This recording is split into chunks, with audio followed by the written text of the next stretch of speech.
Hi guys, in this video I'm gonna talk about one tip for every attacker. I'll move on to defenders after this video. If you appreciate this video, I would appreciate you subscribing. That would be quite lit. Right, number 1, Sledge. Sledge is the best when in hands with a player with advanced map knowledge. As being a soft breacher, Zero using the ping 2.0 system to mark critical information like cat traps or yellow gizmo mines. Don't forget each camera is equipped with a single laser projectile. Use them to destroy important devices and assist your team with the attack like Twitch.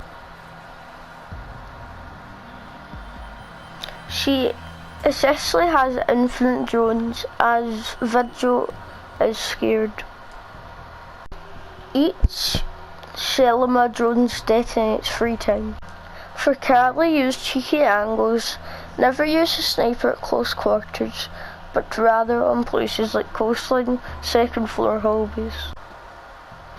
She isn't great of an operator, mostly there for fun, but there are a couple of things you can do. First, do not repel into sight. You will die. I understand people see streamers and pros doing it, but those are just hand-picked clips. They still die a lot. Second, cut off rotations. The amount of distance you can cover quickly isn't as great on a map like Canal. Being able to cut off bridges is very fast and nice. Drone, I say, it's all operators, but a Maru, especially drone out of sight. Maybe breach a hatch if no one is around. I like to breach laundry hatch on outback if no one is around. Careful communication is droning is the difference between life and death for her. Coordinate with your team, and she is a nice operator, but useful operator. For nomads, pair her with a claymore and use the ultimate anti-flank attacker. Save your arrow jabs for rushes or when your team digs in your OBG to cover your flanks. Gridlock is a very good operator for support players who want to fulfill a unique role on the team of protecting the diffuser. Gridlock can make it extremely difficult for the defenders to plant the diffuser due to her spikes and smokes. Why wouldn't it just play Nomad? You might be asking. Nomad is good for protecting the diffuser, which is typically played for covering runouts and flanks, where Gridlock is brought for protecting. Use not like a normal operator, but do not push or support. I'll just roam and do not sprint if I can hear an enemy. If you use the map knowledge to locate the enemy, activate her ability and push him while using the special ability, because you are silent and invisible for cameras. I get often to kill, but if they have better reaction time, it's harder for them to surprise them if you do not have the headache.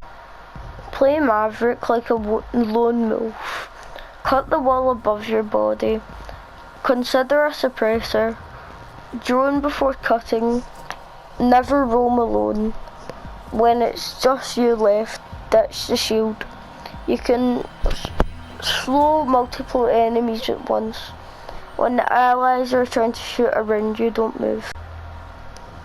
For Finka, don't waste the boost at the start of the round, unless you know that the enemy team is going to all in on spawn peaks. Use your first boost as soon as you think your team will engage in gunfights. Understand what your team are doing or your team slows the push down, and back up. Don't boost again if he keeps pushing team. For starters, Zofia is a very all-around character, similar to Ash. In the sense, she can do whatever her team or she needs to do. Her grenade launcher has two modes: a destructive mode that especially fires impact nades, and concussion mode that fires concussion grenades. The impact portion can be used for a lot of purposes. You can blow up hatches and soft walls with it, ceiling or floors for vertical play, destroy barbed wire or destroy shields. You can choose what you want to use them based on what you need to do for yourself or your team. Definitely look into ceiling and floor destruction, as vertical play is very effective and oftentimes takes the enemy by surprise.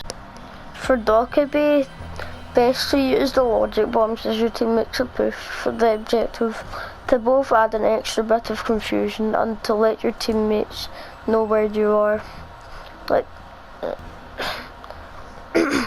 Where the defenders are, I've also used it after planting the diffuser, and it let me know where the last defender was coming from, and I was able to pre-fire him. You can also use it to hunt down enemy roamers, but I've had less success with that.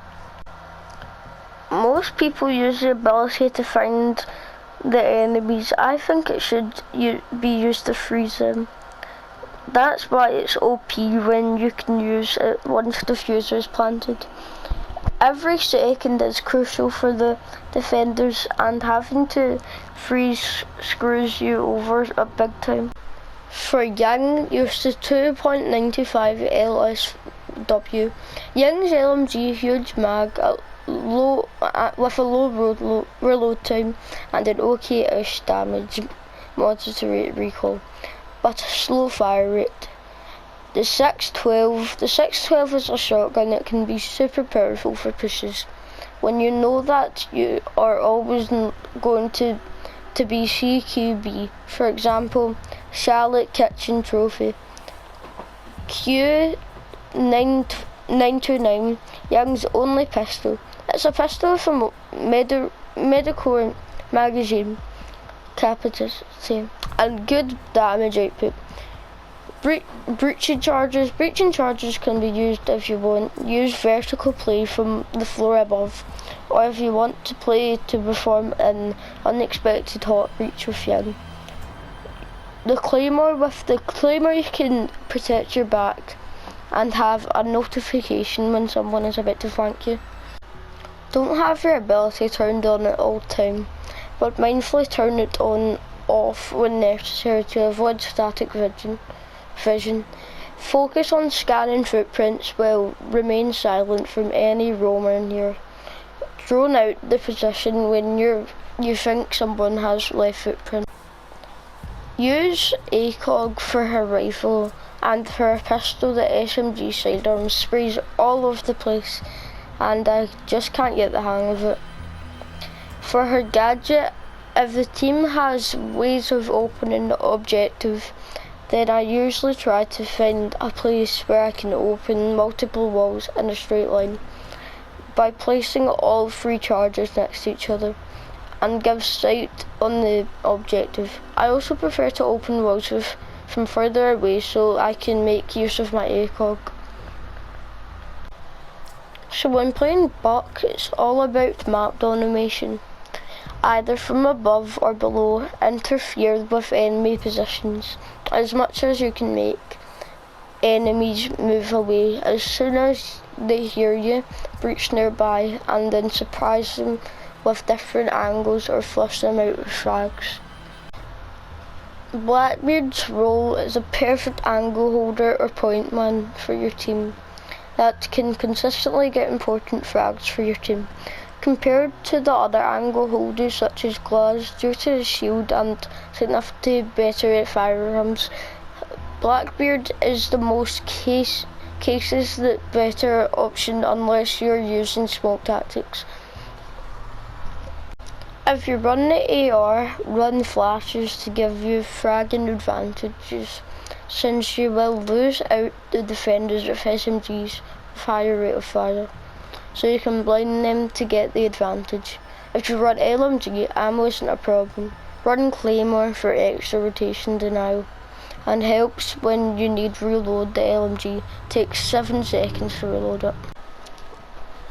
For IQ in the defensive Valk, and we can't spot the cams, I will usually climb to the top of the roof to pull out the scanner and quickly sweep out the side. If they have a pulse or a vigil, you can accompany your team on breach and also sweep for gadgets traps along the way. If they don't, or you just want to push alone, sweep the room you're going to breach with your scanner. Kill any traps near the window or door with a frag.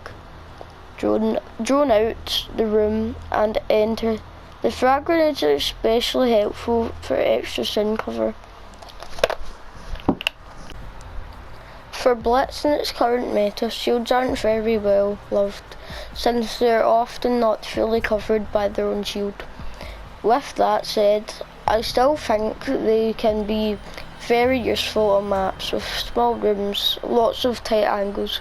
Blitz is great at rushing a room when your team is staging and taking 1 to 2 down with him.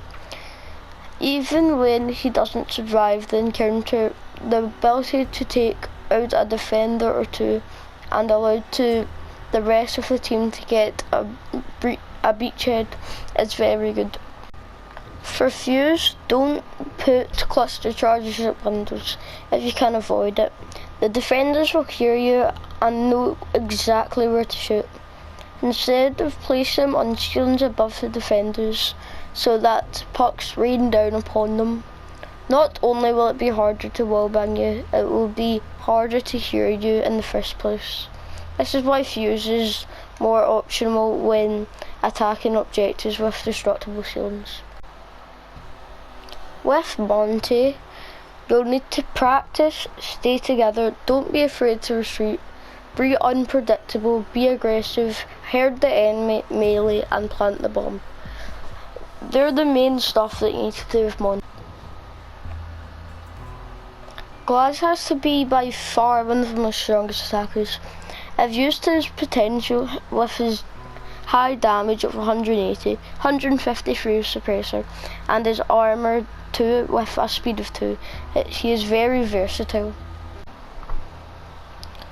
As a free speed 1 armor, Ash is perfect at taking quick engagements and escaping before the enemy can return fire. Picking the right weapon and gear is essential to follow you to catch the enemy by surprise. Use the R4C, the fastest time to kill of any Ash weapon. This gun trades higher damage and faster fire rate than the G36C for more recoil. This is a good choice if you can control recoil well, as even landing body shots with this weapon is brutally effective. THERMITE's role of the team takes on the team because he is one of breaching reinforced walls. He has sort of a VIP role, which means that before you have it, your THERMITE charges down the walls that need breached. Your death will usually mean that the team can't go on without playing you. Don't you ever zap outside default cams. Your team should know where they are and shoot them. Don't zap any default cams in prep phase. Defenders will hear the noise and hunt your drone down. And when they check cams, they'll see that there's a twitch, so they might be extra conscious. As it isn't obvious yet, Thatcher should be paired with a THERMITE or a montage or a Monty or